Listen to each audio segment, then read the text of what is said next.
At ngayon naman po, update tayo sa lagay ng panahon. Makakausap natin live, Charmaine Barilla, weather specialist mula sa Pag-asa. Charmaine, magandang umaga.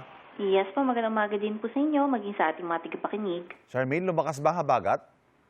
Yes po, sa nakikita po natin, no, ay patuloy pa rin yung ganitong lakas ng habagat simula ng mga nakaraang linggo. And ina-expect po natin na pag Wednesday to Thursday ay bahagya na po yung hihina dahil yung hatak po ni Dolphin habang nasa kalupaan ng China si Dolphin ay patuloy ng hihina. Wednesday to Thursday, ibig sabihin ngayong araw na ito hanggang bukas, ganitong panahon pa rin ang mararanasan natin, Charmaine?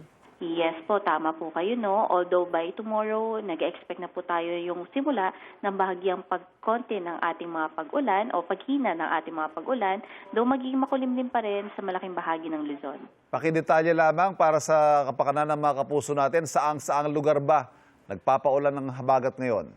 Yes po, ang habagat po, yan ngayon nagdudulot ng mga pagulan sa buong Luzon at kanlulang bahagi ng Visayas.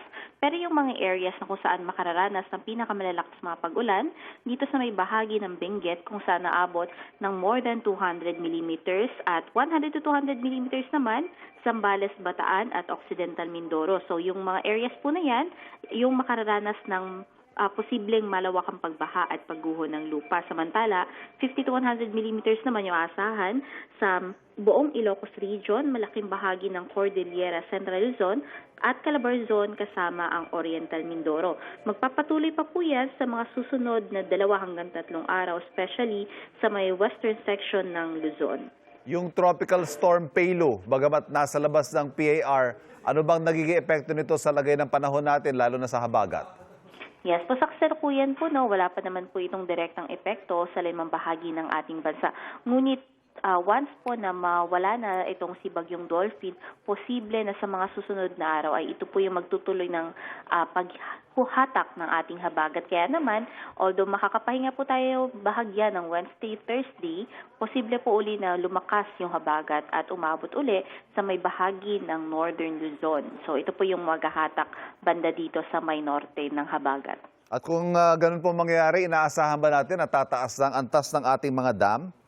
Yes po. As of now po, nakikitaan na nga natin ng pagtaas ng mga dam. Yung na-report po natin ng mga kamakailan, si Angat Dam. And yung dito din po sa may malapit sa atin, Lamesa Dam, palapit na po yan ng kanyang spilling level. So halos lahat po ng ating mga dam ay nakitaan ng pagtaas na ng kanyang level.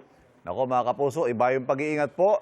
Maraming salamat sa update. Charmaine Barilla, weather specialist mula sa Pag-asa. Yes po, maraming salamat.